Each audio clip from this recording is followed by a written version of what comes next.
Hello, everyone. Welcome back to Real Red Talk. This is your official pre-match build-up between the game between Newcastle United and Manchester United at James's Park. And for everyone just tuning in, make sure you get your comments in. Let me know how you're feeling about the game tonight and what changes you would have made from from the last game against Galatasaray. Another tough stadium to go to. Another team who are energetic, tough to play against, going to make it difficult, and a team that effectively in the Carabao Cup knocked us out with the C team and completely outplayed us with the ball. So hopefully we don't have another performance like that tonight. But for people on YouTube, you don't have the pleasure of seeing this, so I do apologise for this. But the people at TikTok who are currently watching, you can see the starting 11 behind me. This is the starting 11 for the game tonight. We've got Andre Onana in net. We've got Wan-Bissaka at right back. Harry Maguire and Luke Shaw as a centre-back pairing, which is very interesting. We'll go through the team in terms of individuals and specifics shortly.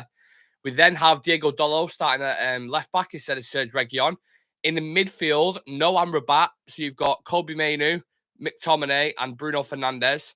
And then you have Rashford on the right, Anthony Martial, no Højlund, Anthony Martial up top.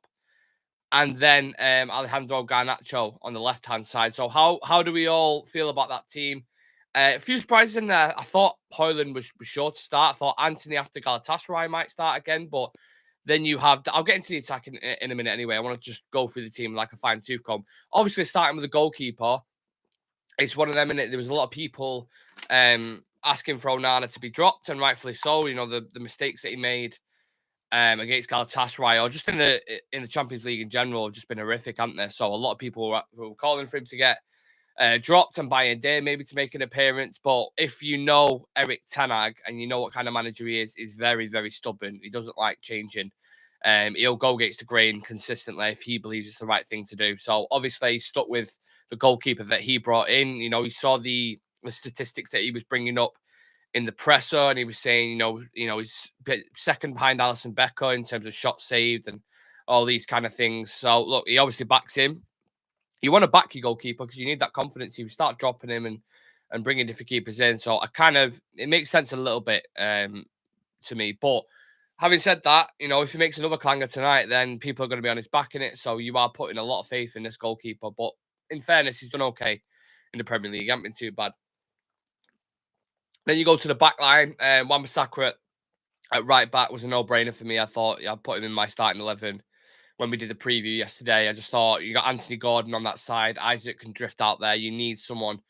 This kind of game, the way Newcastle play, when the crowd are on your back and they play with that much intensity and have that aggression about them, you need players throughout the team who have that composure about him and just calmness. And Wan-Bissaka is definitely one of them. Luke Shaw is definitely one of them. Kobe Mainoo is definitely one of them.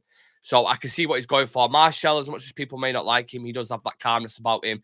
He can drop into midfield, link up play and stuff. So I can see what ten Hag's going for here in terms of certain profile of players.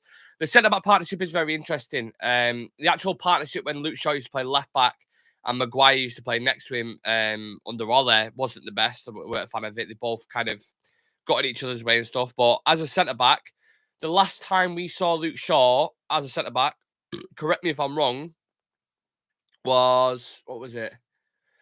Was it the City game? The last time he played?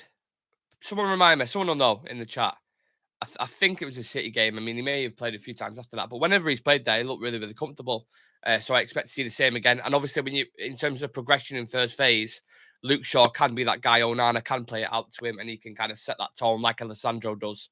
That's why he was so important for the Barcelona games and stuff. So I'm all right with that. I don't mind it at all. Left back, Diego Dalot. Again, he's one of them kind of...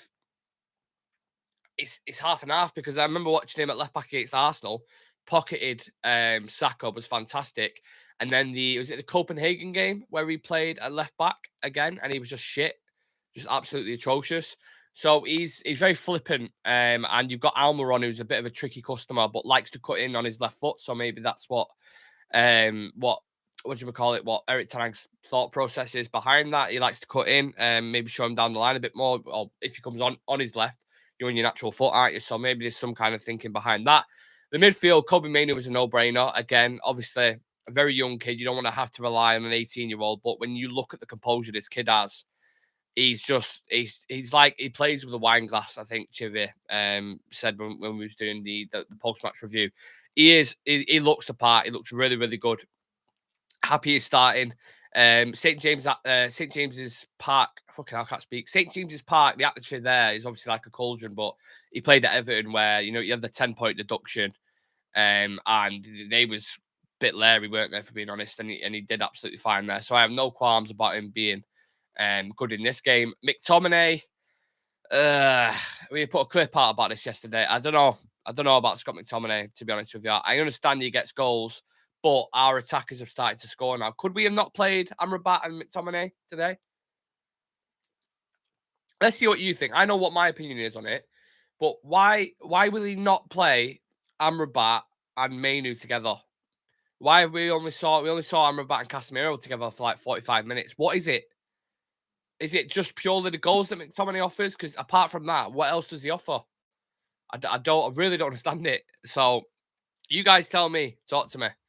Amrabat hasn't done enough to start, but as McTominay, in terms of, I'm talking like a pure midfielder. Like, I get he scores goals before you throw that at me. Like, he's one of our top goal scorers, whatever, blah, blah, blah. I understand, right? And scoring goals is one of the hardest things to do in football. I get it. But when you want a cohesive midfield three and you need control in a game, McTominay ain't that guy. He ain't that guy. Defensively, he's not great either.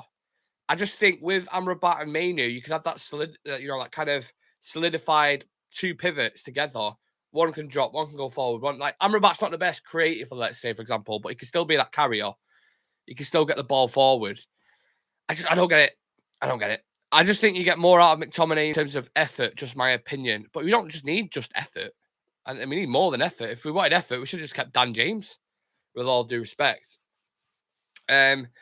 Interesting. Simon says it's going to be a good contest. I feel, but Ten Hag's got balls. I'll say that. What's the 11 just joining? I'll go through it again just in case you don't know. Martial, Garnacho and Rashford, Kobe Mainoo, McTominay and Bruno Fernandes. You've got Maguire, Wan-Bissaka, Shaw. Maguire and Shaw at centre-back, Wan-Bissaka at right-back, Dalot at left-back, and then Andre Onana in net. UTFR says Scotty's a last-minute option when we're losing. That's it. I agree. I full-on agree with that. If you're going to bring him on in the last 10 minutes, fine, perfect. Keep him at the club for all I care. But if you're starting him in the midfield, would McTominay start for Madrid, Barcelona, Man City? No, he wouldn't. Would he start for Arsenal? No, he wouldn't. So why is he starting for us? If you can't answer that question, there you go. I mean, maybe McTominay would work in a Newcastle. Maybe he would suit their style. I don't know. But for us, when we want control in midfield, I don't see it there with him at all. Really, really don't see it there with him. So it is what it is. Bruno Fernandes, the captain, obviously starts just ahead of him. I thought he was decent against Galatasaray. Scored a fantastic goal and got an assist for the Garnacho goal as well. So no surprise he's starting. He's starting to step up his performance levels a little bit. And I think, we got criticised for the tackles that he made in the Galatasaray game, when he was doing McTominay's job effectively. The first EX free kick anyway. The second one was a little bit cynical, but, McTominay should have been in that position, should have been tracking his man. So it's not entirely his fault in that regard. And then the front three of Rashford, Garnacho and Martial's interesting. I think I said in my predicted 11, it'd be Antony, Højlund and Rashford. Because I felt like Rashford missed the Champions League game. So there's no chance he's going to miss that. Antony performed well. So he always favourites Antony. So he'll be on the right side. And then Højlund just came back in, had 60 minutes. He took him off. So I'm just hoping he's not playing Martial because Højlund's still got a knock or he's not come back fully fit. I don't know. And maybe he's come out in the quotes or whatever. But again, it's all about control. I mean, Garnacho's been in fantastic form. So you can't really take him off. Scoring a bicycle kick against Everton and then scoring that wonderful finish on his weak foot against Galatasaray and shushing the fans. And his performance overall is really, really good. He's getting better and better. And his off-the-ball work is getting better and better as well. So I'm happy with that. I'm okay with Garnacho, not mad at all. Rashford on the right, at the moment, it's probably Rashford, better than Rashford as a striker or Rashford on the left. So, it's kind of a toss-up between Antony or Rashford in it. But like I said, with him being fresh, I kind of get it. Free shot, they can't fight back either. We're top of the league. We're top of the league, says Arsenal Daz. For how long, though? For how long? Saying that, City are playing Tottenham, aren't they? Also, everyone's score predictions for this game. I said 4-1 to Newcastle in the preview yesterday. I don't know if I still want to go with that, but I said 4-1 Newcastle just because the atmosphere. I don't know that lineup. I'm not mad at it. I'm not mad at it at all. It's not the end of the world. I wonder who we've got on the bench though. That's the question. If anyone, Shreyas, if you're in the chat, could you pop the subs bench in for us and let's have a look at that together. Akubu, Andrew says, keep up the good work. Thank you very much, sir. Hope you're very well. Make sure you leave a like on the video for us and subscribe to Real Reds Talk. I am live on YouTube for you lot in TikTok. Lee saying off to catch my wife cheating. Well, I hope not. You seem very positive about that. Maybe you're in one of them relationships. I don't know. Is it polyamorous? Are they called or something? Bit of a triangle, is it? I don't know. No idea. But yeah, we have to improve on the last game if we're to get a result tonight. I mean, Galatasaray aren't bad going forward, but at the back they were open. They were a Kardashian. They were just any man can just go into there. So Newcastle aren't like that. Newcastle are organised. They defensively they are really really good.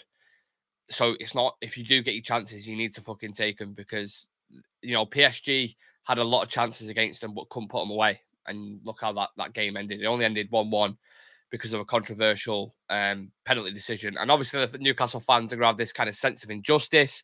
The crowd will be up for it. I believe they're only, what was it? I've got some stats here. So they are 7th in the league, 1 point behind us in 6th. So this is a mega important game in respect to the league.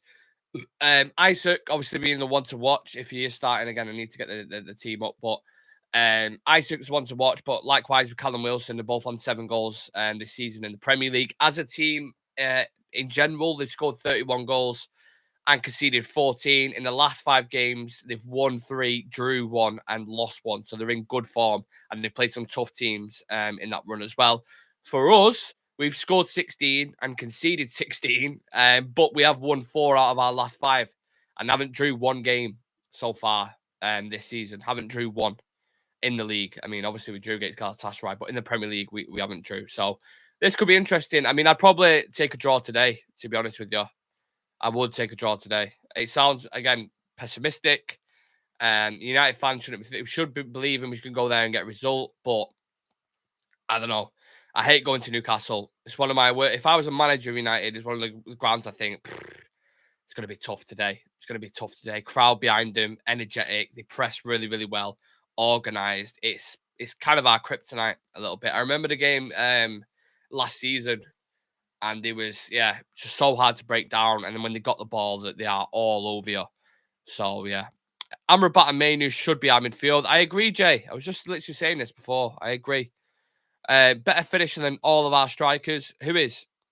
I don't know who you're alluding to there. Are you about McTominay? Right, so the bench is, thank you to Shreyas, Bayern de Lindelof, Varane, Reguilon, Van de Beek, Amrabat, Højlund, Antony, Pellistri. Have Greg's got a new offer? Oh, Van de Beek. Oh, okay. Thought Greg's had a new offer on then. Van de Beek, he's a player, right? Yeah, on the bench. Okay. Donny van der Beek. I thought Greg's had a festive special on. I'm not sure, but he is part of the squad apparently. I don't know what the fuck's going on there. Maybe he can get some minutes. I have no idea. But you look at the options: Højlund, Antony, Pellistri. I'm not mad at that. I'm not mad at that. Varane again on the bench. I think he is definitely gone in January to Saudi. I think Casemiro probably goes in the summer as well. And I think Jadon Sancho probably goes to Saudi. So yeah, that is interesting. Rafael Varane on the bench, but he's obviously Maguire's in good form. He's thinking about partnerships. You can see him consistently starting Johnny Evans. You had the Leicester link there when they used to play centre back together. They know each other's game. Varane hasn't been in the best of form. When he can, I'm not by no stretch of the imagination before anyone starts coming at me. I'm not saying Varane's a bad defender. He's probably talent-wise one of the best defenders at the club. But when you're talking about partnerships on the pitch and that familiarity and that comfort, Luke Shaw and Harry Maguire know each other's games. So does Johnny Evans and so does Lindelof because they've played so many games together. And they can play consistently. Do you know what I mean? Official Mikey says, can't listen to you anymore, no more. Well, fuck off then. You type in, can't listen to you anymore while still listening to me. Make it make sense. Take your time out your day to comment, mate. You know what I mean? Charlie Malman says, people call for Scotty to not start. Those people do not know the manager. The only chance for Scotty to be dropped is if he is injured or if Ericsson comes back. We're going from hell into a butcher shop today. We are in big trouble tonight, says Charlie. Charlie's not feeling this game today. He is not feeling this game today. Him, mate, not you. But I'm so confused. I don't know what's going on. Look, I hope everybody enjoys the game anyway. I'll just put that out there. I couldn't give a shit when I was saying. But Newcastle in the last game, I don't know how to line up today, but they had Pope, Trippier, Lascelles, Shah, Livramento. They had the 17-year-old kid, I think it was. Was it Miley? I think his name is. Guimaraes. And Joe Linton as well. And you had Almiron, Isaac, and Anthony Gordon, also known as Shirley, on the left wing from Coronation Street. So, yeah, I'm predicting it's probably not going to be too many changes. I thought Livramento against PSG was fantastic. Kieran Trippier is always a threat with his assists and set pieces. Guimaraes is fantastic. Joe Linton, fantastic. And then the front three are dangerous, whether it's Callum Wilson, Isaac Gordon, whoever it is. They have the exciting attackers. And they, like I said, high press, very energetic, look for counter press opportunities, very organised defensively off the ball, and look to break you down as well. So, look, just a very, very quick pre-match build-up. Put your score predictions in. Like I said, Newcastle 4-1. I know it's pessimistic. I know it's negative. I don't want to be that guy. That's my honest prediction. I hope we win 5-0, of course, but you just never know, do you? You really, really don't know. That is my feeling. St. Nolan saying 2-2. UTFR says, I've seen Shaw playing left centre-back. Yeah. He's playing alongside Harry Maguire, left centre-back. I have a feeling we might get battered tonight. Shreyas is saying 4-0 to Newcastle. What we saying in the chat? King Cinny saying 3-0 to United. Jordan saying going to be tough. Leroy says, I hope Onana's playing. I don't know. I'm guessing he's a Newcastle fan. Aaron saying 2-1 Newcastle. A bit of VAR get involved. Probably, yeah. Charlie saying 3-1 to Newcastle. United tactical talk 2-1 to Newcastle. So the general consensus and the majority are saying Newcastle going to win this game from what I can see. And, you look at the way the teams are playing, you wouldn't, it's not a revolution saying that, is it, at all? I'm very interested to see how this plays out. I do think, though, if United can get a result here, that could be a real pivotal moment in the season. And I know we've said that after a lot of games that have come recently, but this, like I said, in respects to the league, we're only 1 point ahead of him. I think we're in 6th and they're in 7th. If we beat them, you start to create that gap. You've got City who are playing Tottenham tomorrow as well. Could be a few points drop there. You go above Tottenham, and then you can a couple of points off City. It's interesting, right? But then likewise, I think Shreyas mentioned this to me in the chat. If we lose, you go down to 8th. Other teams start winning. Yeah, it's one of those really important. Like I said, I would take a draw. No shame in admitting that at all. I obviously want us to win, but we need to quiet that crowd down immediately. Like we did at Galatasaray, we scored it in when the Garnacho scored within 12 minutes, something like that. And then equally, Everton we scored within the first 3 minutes. So if you can do that and shut the crowd up, perfect. Because the longer you leave it to go on, the worse it's going to get. But look, that was just a very quick match preview. I just clocked my laptop is dying, so apologies for people on YouTube. I will stay on TikTok for a little bit. If you just want to come join us over there, make sure you do subscribe to the channel. We will be live after the game for a post-match review, so do not miss that. Me, Chivy, and Sam to discuss the game in depth. Always have a fun tactical analysis of it. So yeah, make sure you come and join us for that and get in the comments section and enjoy the game, everyone. Yeah, let's get the fucking win. People on YouTube, you're all legends. See you shortly. On TikTok.